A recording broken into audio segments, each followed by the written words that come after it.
This is the how to make the infamous kale recipe video. First, I'll start with the ingredients. You start with 2 big bunches of kale. I bought it at Whole Foods. You're going to need 1 apple. I prefer Fuji.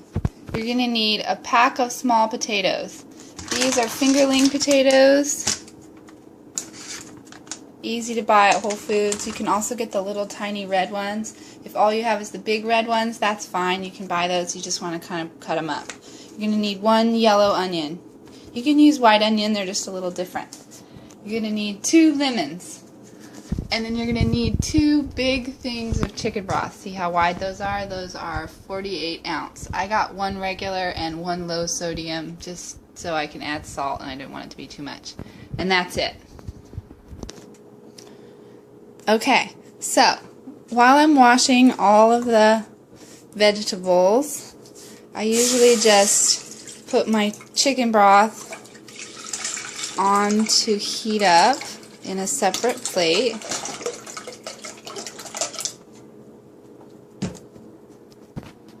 Okay, so I'm just letting that heat up so it doesn't matter that there's no room in the pan. Then I'm going to wash all my vegetables, except for the kale, because we're going to wash that separately. I'm going to wash my apple and my potatoes. Okay, while the vegetables are drying, that was Elsa. She thinks it's funny. Anyway, cut your onion first, because that's the best thing to cut on your cutting board first, and then we'll cut the other stuff. Okay, for the onion, I usually just go ways and then short ways. Oh! Okay, for the apple, similar, just want it in little pieces. Struggling there.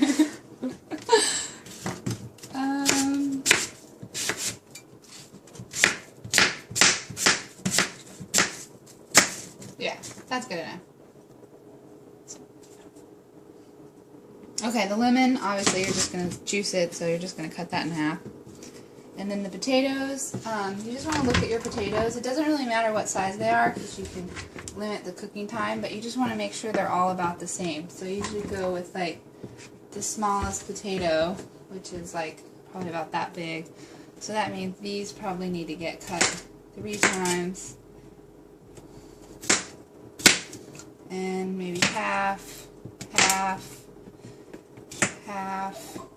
and you're probably, that's probably good enough. That's close enough. Okay, go ahead. Okay, so for the kale, that's why you do it last. I usually cut it before I bother washing it, just because it's sort of messy. So just kind of get it together, and then you can be real messy with the cut because it cooks down so much. Ooh, saved it. And then for this part, you don't really want a lot of those stems, so you're just going to kind of rip that up. And then,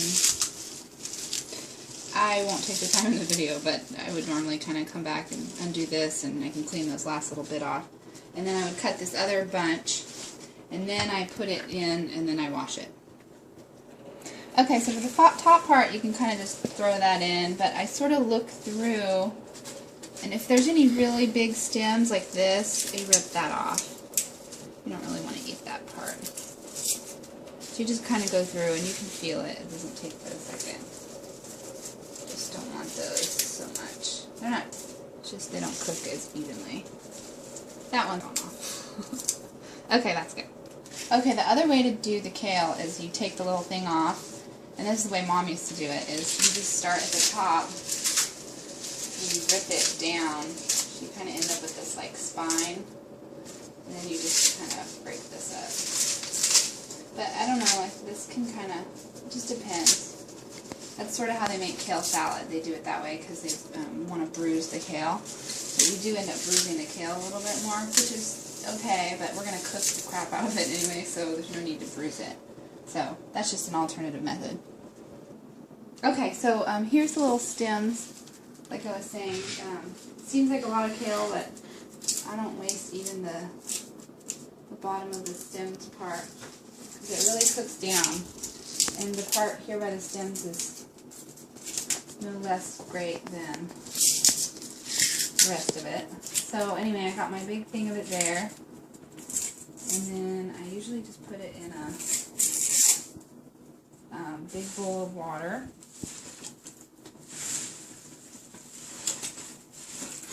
A good wash. I buy organic, so I'm not really freaked out, but you gotta wash it pretty good anyway.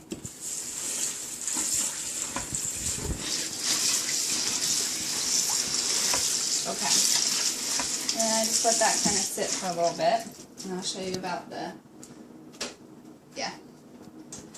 Then we will, I already have this burner hot because I was heating the chicken broth. Just a little bit of oil. I use, that's a toasted sesame, but you want to do a high heat oil. Olive oil is really not sufficient because you want to really cook the onions a lot. So here's all the ingredients we've got again. You can see how the potatoes turned out. Kind of mixed matched sizes. You could have them as big as like this big. You just add them sooner, but we'll talk about that. While that heats, I'm just going to juice the lemon.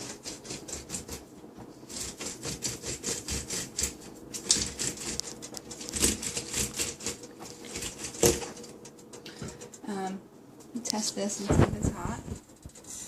Yes. Okay, so onions are going in first. It's actually not hot enough.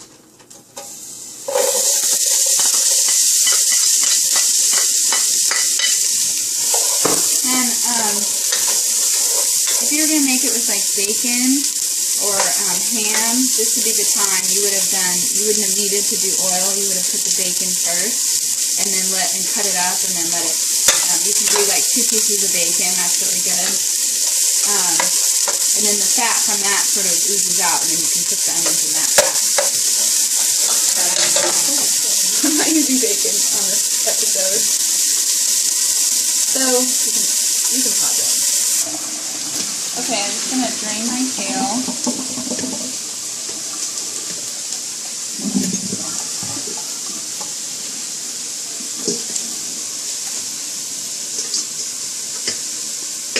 Okay. It's okay to be a little harsh on it because it's going to cook down anyway.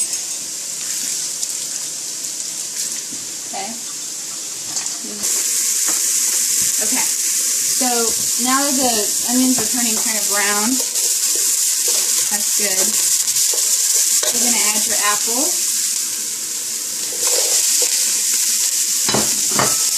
You want this on really, really high heat because you really don't want any moisture, because once there's moisture, the onions start to cook differently.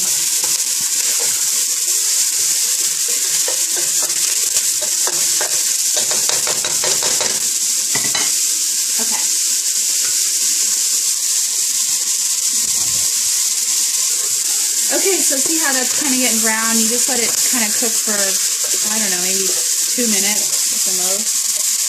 And then you're going to add your kale a bunch at a time. As you're going through, if you see any really big chunks, you can break that up. And it's going to cook down really quick, so you don't need to worry about trying to put it all in one pan.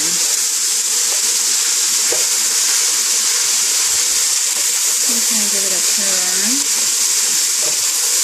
See how quickly it's already cooking down.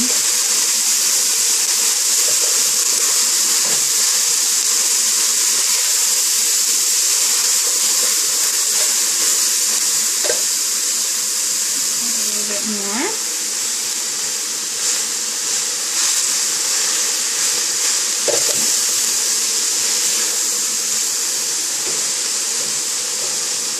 And you just keep doing that until you can fill the pan. Okay, so we've got all the kale in, and you can see how much it's cooked down. So that's probably about 5 minutes or so of stirring and just letting it cook on high. I just keep, you kind of want it to wilt down like that.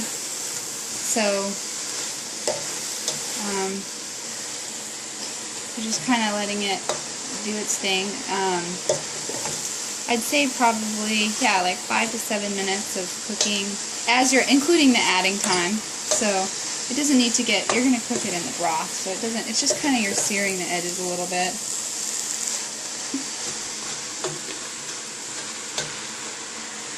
So that's pretty good. And then we're going to add the chicken broth.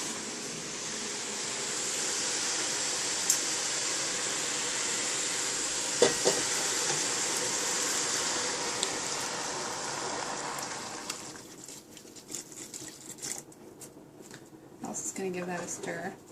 Check it. And put the rest in there. Okay, and so then you're going to wait till that comes to a full boil, and then it's going to cook for maybe 45 minutes. Just going to let it cook on low. It can be on high until it starts to boil. And then, but we'll check in a little bit. We're going to add some sugar and some lemon juice, and then I'll talk about the potatoes. Okay, so that took maybe about 1 to 2 minutes to boil because the chicken broth is already hot. But if you didn't heat the chicken broth in advance, that's fine. So now that that's boiling, I can turn that down. I'll probably put it more like on low. And we're going to cook that for about, depending on the size of the potatoes, I'd say probably about 20 minutes, and then I'm going to check in on it. And then the potatoes, depending on the size, like these, I would estimate that these need to cook about 15 to 20 minutes. So about 15 to 20 minutes before the kale's done, I will add these. And about that same time, we're going to add the lemon juice. I'm going to mix a tiny bit of sugar, maybe like a half a teaspoon or a third of a teaspoon in with the lemon juice, and then I'm going to put that in. Okay, so here's the, I would say about maybe that much sugar into that 2 lemon juice. Give that a little stir. Okay, and then for the spices, really salt and pepper is all you have to have. I would do a little bit of red pepper. That's just cayenne. This Chop House seasoning is like my favorite thing. It's so good. It's got a little tiny bit of dill in it.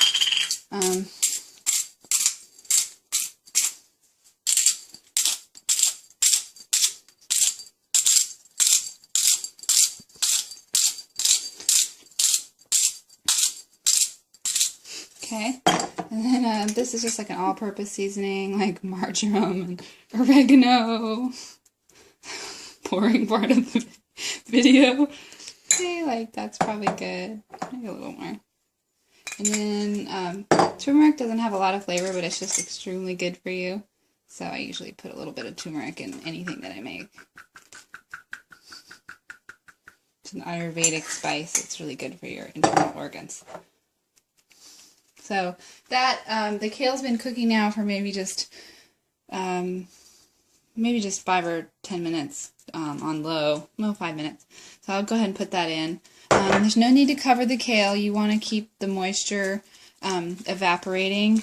So, and then you just want to make sure you have enough liquid left to cook your potatoes. So. Salt and pepper. I also asked about salt and pepper. Well, there was salt in this, and there was salt in this, and then the chicken broth I don't like. That's why I did 1 low sodium, 1 regular. Chicken broth's pretty salty, but you could always add more. I just don't particularly like black pepper. I think it's an overshadowing flavor, so I didn't put any extra. But this has black pepper as the second ingredient, so technically there's plenty of black pepper in it. Okay, and then we'll check back in and. So like I said, this has been cooking about 5 minutes. We'll check back in about another 10 or 15 minutes and add the lemon juice and the potatoes, and then we'll let it cook a little bit more. Okay, so the kale has been cooking now for about 15 minutes, maybe 20 minutes. So hunt around and find a piece that has a stem like that. That's a good way to test how it's doing.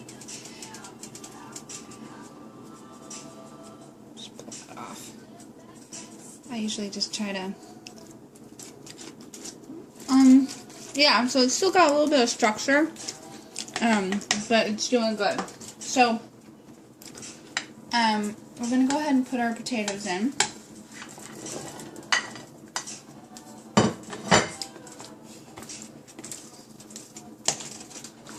You can give it a stir if you want, but it doesn't really matter.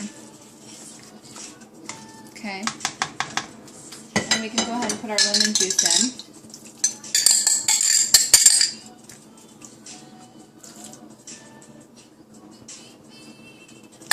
And turn your temperature back up to high to get it to boil, and then you're going to turn it back down. Once it boils, then you're going to turn it back down, and then I would check these particular potatoes. I would check them in about 10 minutes with a stick and a fork. If you had bigger ones, you just kind of estimate how long they're going to cook. And then we'll check back in. Okay, so it's been about actually 25 or 30 minutes with the potatoes cooking. They took longer than I thought, which is fine because you don't really have to worry about overcooking your kale. But that means that, like, if you were doing bigger potatoes, you would have wanted to put those in right when we put the chicken broth in. You know, if you're doing a bigger potato, like those little red ones, they cook at least 30 minutes because this took 30 minutes. So you can see the fork goes in. It didn't go in like real quick. You don't want your potatoes falling apart because if you store this, then they'll start to fall apart and then it's not the same experience. So I kind of turned it off. I'm turning it off now.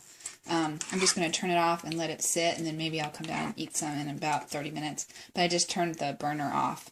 And then one thing I forgot to say was I didn't put garlic in this batch just because I didn't have it. But normally I would have put garlic in when I put the onions in. So I just happened not to get it at the store. But that kind of adds an extra layer of flavor. So, and then it goes with rice. So meanwhile, while this was cooking, I made some rice. And I reserved a little bit of the chicken broth to put in the rice, but you don't have to do it that way. So The photographer. And the wing girl. Alright, and that's how you make kale. Toodles. The Mueller style. Peace. Well, the best part of the kale is finally I get to have my little bowl of kale and just a little scoop of rice in there and some broth and, oh yeah, best part.